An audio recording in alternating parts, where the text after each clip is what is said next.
Todo mundo estava precisando desse momento, né? Já que essa crise está gerando aí para o judiciário como um todo mais de 3 milhões de ações.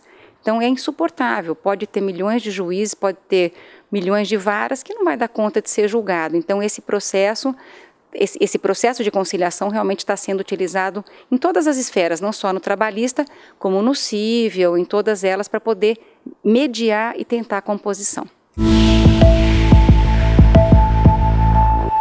Eu converso agora com a doutora Gisela Moraes. Ela é vice-presidente do Tribunal Regional do Trabalho, 15ª Região, que fica em Campinas, mas atende o interior de São Paulo inteiro.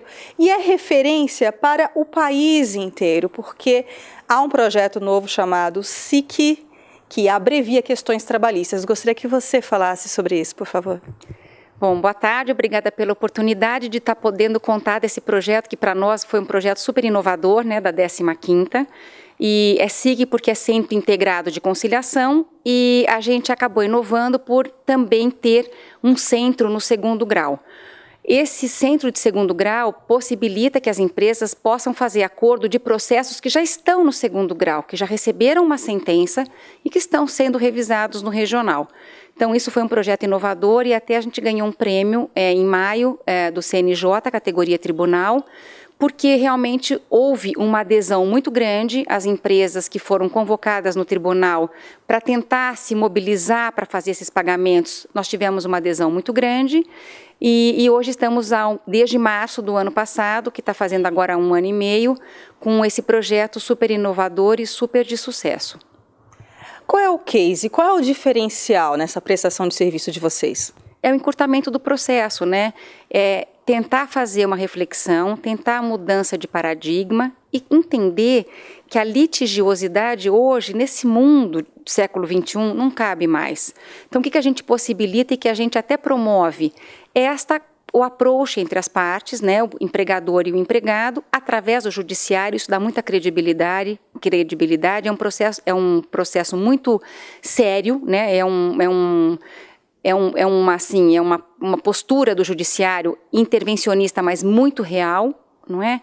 E que a gente encurta o tempo do processo. Isso que significa o quê? Um pagamento mais imediato para o trabalhador e um menos custo de processo para o empregador, porque o processo para o empregador ele custa muito dinheiro. Então, é esse tipo de reflexão.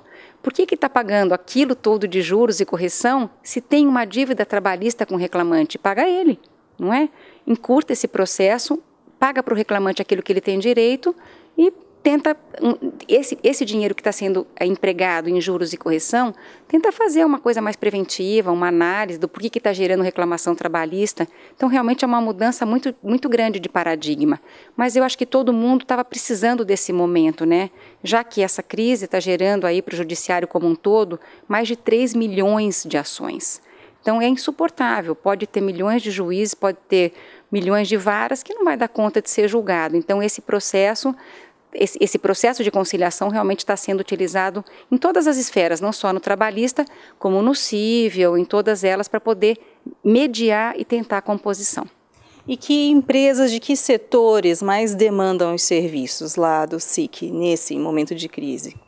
Na verdade, o que a gente fez para tentar ver se conseguia viabilizar esse projeto? A gente pegou pelas empresas que têm mais processos na nossa região, né? Porque como o tribunal está sediado em Campinas, a gente acabou pegando algumas empresas a 100 quilômetros de Campinas. E hoje já temos 60 empresas que acabam entregando esses processos para que a gente possa viabilizar essa conciliação.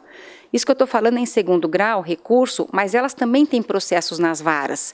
E nós temos vara até em Presidente Prudente, Araçatuba, temos varas em tudo quanto é local do estado, porque a gente tem, sob nossa jurisdição, 599 municípios.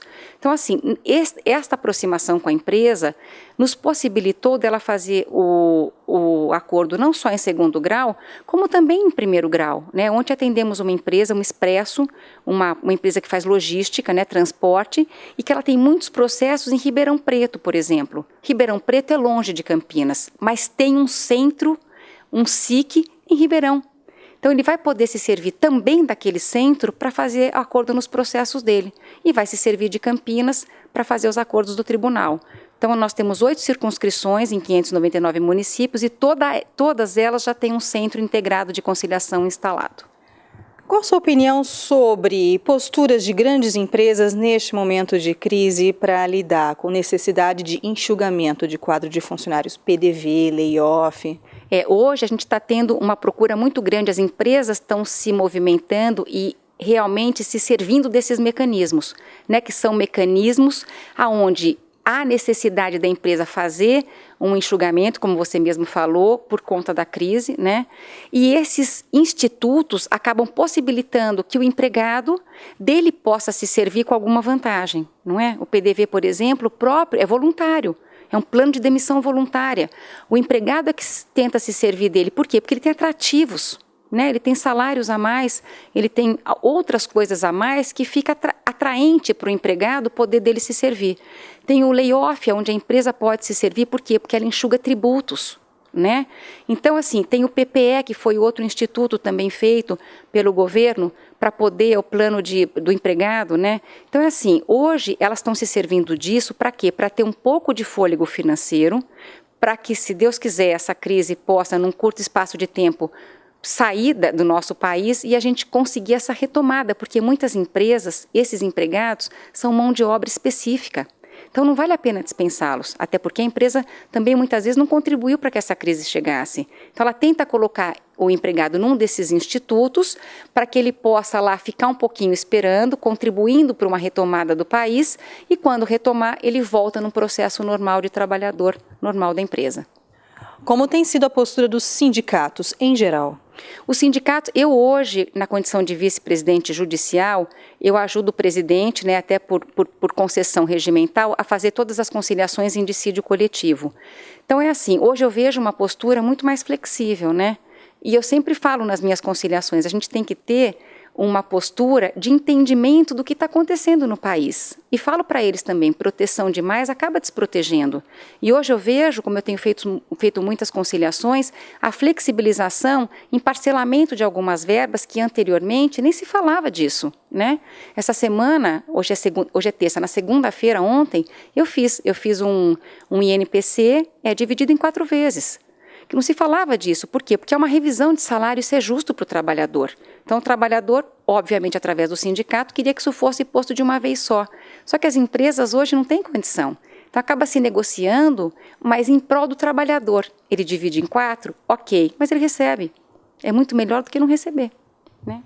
Hoje, como é que está a inserção no mercado de trabalho numa camada mais fragilizada, mais vulnerável da população? Então, assim, hoje a gente até teve um congresso, né, uma espécie de um branch que o presidente fez, justamente preocupado com essa inserção de trabalho do afrodescendente. Então, hoje a gente teve lá um speech do senhor José Vicente, que ele é o reitor da Faculdade Zumbi dos Palmares, para poder conscientizar as empresas de que o primeiro emprego é muito importante e que dê efetivamente uma condição de igualdade para o afrodescendente, para o que não é afrodescendente, que a gente ainda tem uma série de discriminação. E hoje foi uma coisa de sucesso, hoje recebemos algumas autoridades também afrodescendentes, tivemos alguns palestrantes e estamos super engajados neste projeto, assim como os deficientes, que esses são protegidos por uma lei, não é? Que tem aí uma inserção, um percentual da empresa de ter que contratar esses que têm alguma deficiência, né? E inovando mais uma vez, o tribunal hoje fez uma carta, né, onde todos acabaram se cotizando para assinatura, de tentar ver se possibilita essas empresas o primeiro emprego com relação a esse afrodescendente, e o nosso presidente, que também é afrodescendente, já fez um ato regulamentar inserindo esta categoria para os concursos, tanto de servidores como de magistrados. Então, tudo isso também foi uma inovação, né? Porque também não há falar mais em discriminação. Hoje, a mentalidade não tem mais cor, não tem mais sexo, não tem mais nada. Hoje todos, né? A Constituição não fala, somos todos iguais. E eu acho que é isso que a gente tem que tentar difundir, tentar realmente realizar com atitudes. Doutora Gisela Moraes, muito obrigada pela sua participação tão especial aqui para a Educascope TV. Obrigada pela oportunidade e sempre que precisar de falar alguma coisa que é interessante, que a gente possa transmitir para o país aí alguma coisa boa que a gente está fazendo, pode contar comigo. Muito obrigada. Luciene Miranda para a Educascope TV.